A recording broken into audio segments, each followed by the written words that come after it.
hapon ulit. Sinundan ko lang yung video ko, yung huling-huli. Naka 100 din. Nakakatuwa naman. Ang topic ko ngayon, siyempre yung issue. Nagmamadali si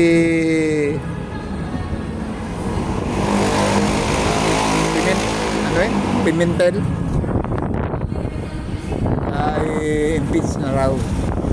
Sabi nung Escudero, sa yun na.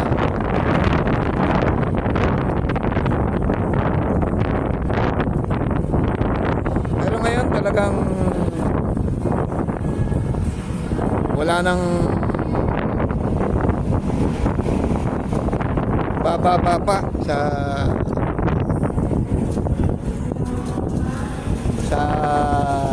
pangalan sa rating ng Kongreso. Naalala ko noon si yung magagaling na magigiting na ano sa Kongreso nung nagpapalitan sila panahon ni Marcos.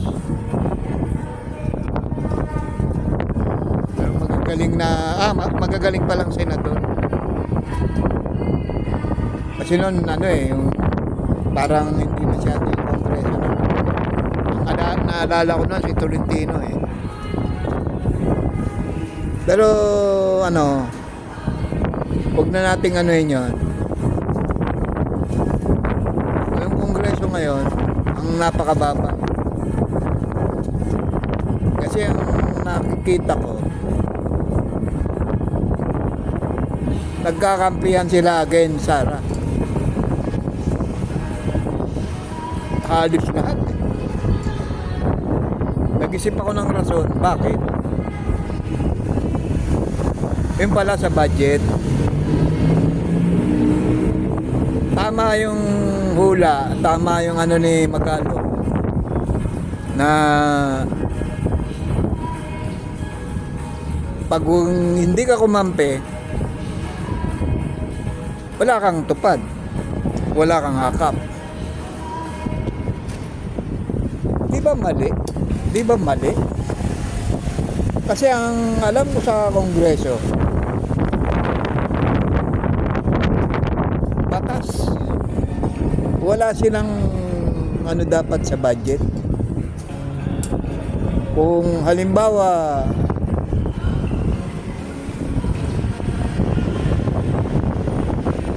mga project, di pasa nila sa DPWH yung mga project na gusto nila. Tapos yung budget, yung tatanungin kung magkano, approve ang plano. Pero DPWH ang nasusunod. Yung project lang ang ang kanila. Halimbawa, yung magdadagdag lang isang kalsada o palalawakin yung isang kalsada, yun lang sasubmit nila sa DPWH. Ang nangyayari, nagtataka ako bakit may naririnig akong SOP, Standard Operating Procedure, 15% o 10%. Tapos malalaman mo, wala pa palang yung procedure, yung akap at saka tupad. Last year pa sila nakakuha dyan. Kung 7 million yon, magbigay lang sila ng kalahati, kanila na yung kalahati. walang ano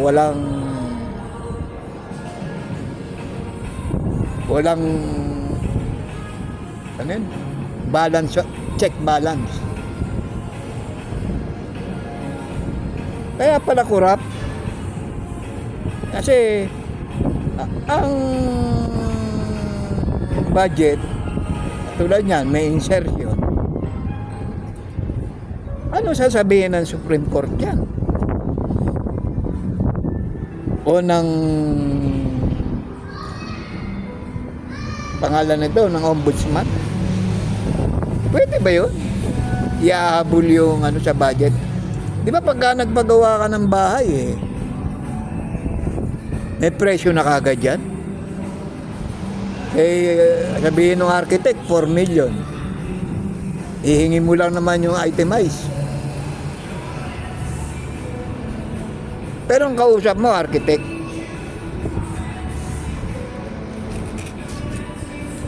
Bakit parang ang nangyayari? Bakit sila nagkaka-SOP? Ibig sabihin, dapat dyan ang contractor under ng DPWH. Diba?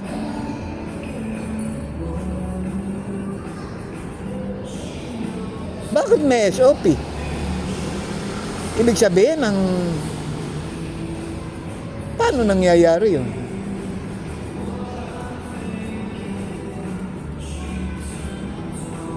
Mahirap intindihin. Talagang iba talaga pagkakurap. Lahat pwede. Kaya walang mangyayari sa bansa natin pala. Noon narinig ko si Bina yung parking building. Bagay, balitang-balita yun. No? Walang yun, walang pinal na presyo yun. Basta dagdag ng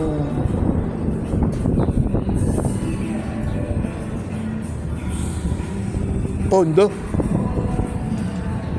Katulad dyan sa Senate building, si Binay din yan.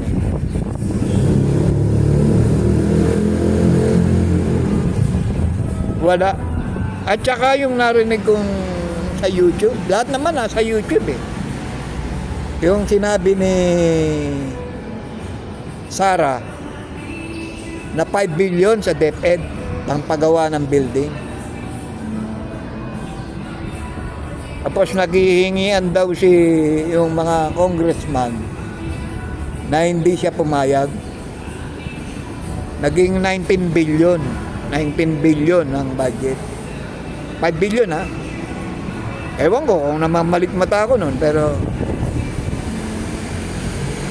hindi pa yun. Naging 24 billion pa yun. Biruin mo ang pinatong nila, halos 20 bilyones. Ang budget lang 5 billion. Ano tayo? Going down the drain na tayo? Walang check and balance. Basta insert lang sila ng insert ng wala na tayong wala nang tama. Hindi na sila naalis sa pwesto. Ang mga dynasty hindi na naalis sa pwesto yan. Kaya ang kayamanan nga, ang alam ko, may mga yaman na yan sa abroad. Kasi sobra-sobra na. Pero mo, ang laki ng sweldo mo Kung 3 dekada ka, di tuloy-tuloy yun.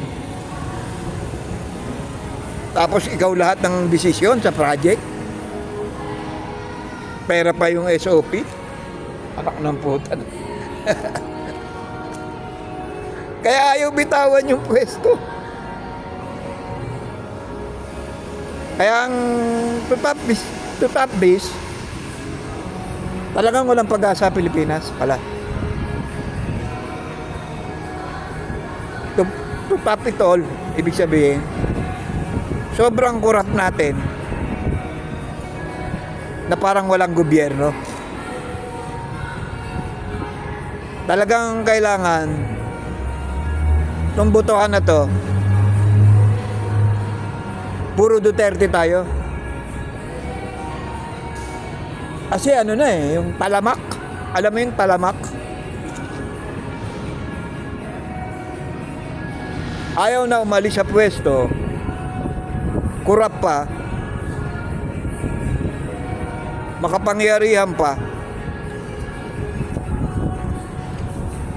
Saan tayo pupunta niya? Paano na yung check and balance? Wala na. Sa ombudsman naman napapansin ko wala ring nakukulong. Kawawa bansa natin. Kawawang kawawa. Kawawang maliliit talaga. Isa lang ang kinatatakutan nila yung mga nasa pwestong yan. Isang apelyido lang ang kinatatakutan nila. Na lahat sila pwedeng madali. Alam na natin yon. Lahat sila yung andap. Tawag yan sa amin, andap. Kapag bumaliktad ang tao, patay silang lahat. Walang dynasty, walang korupsyon. Sana abutan ko pa yun. Marami na rin ako sakit. Kaya nga, hindi naman ako talaga vlogger. Hindi naman talaga ako. Nag-aalis lang ako nagre-release lang ako ng tension. Kasi naaawa ako sa mga walang alam. Mga kalakal, mga tricycle, mga tindera. Hindi ko naman sinasabing walang alam. Hindi lang sila makapag-voice out katulad ko. Ako, ang dami ko ng sakit. Hindi ko na rin Hindi ako talaga sa abuse. Engineer ako retired lang. Kaya lang gusto ko lang mabago tayo. Yung mabago yung gobyerno para sa taong bayan sa talaga. Alam mo nung ni Duterte, medyo nabago Ang dami sinolve ng matanda. COVID, Marawi, yung MPA, yung drugs. Pero nung nawala na sa pwesto, sinimulan na nilang tibagin. Nung alam nilang malakas si Sara, ngayon pa lang, tama yung matanda, tinitibag na. Kaya wala tayong choice, kundi si Duterte, si Sara. Kahit may impeach nila yan, tatakbo yung anak, maniwala ka sa akin. Iba ang dugo nila Mga Pilipino ang dugo nila. Nakita naman natin sa tatay, talagang walang yang magsalita pero lahat sila takot. Hanggang ngayon nga kahit may sakit na, kahit mahina na, pag nagsalita, andap sila. Okay, maraming salamat uli. Sana magkaisa tayo sa susunod na eleksyon. Lang ang tanging laban natin sa mga mayayaman na korap. Mga ayaw umalis sa pwesto. Gusto, aalis yan pagpikit na. Ipapasa sa kapatid. Nakaikot na, nanay, tatay. Wala talagang konsensya pagdating sa pera. Salamat po uli, Kapredi sa YouTube. Nawala na naman yung aking, lumuwag na naman yung dibdib. Salamat po uli.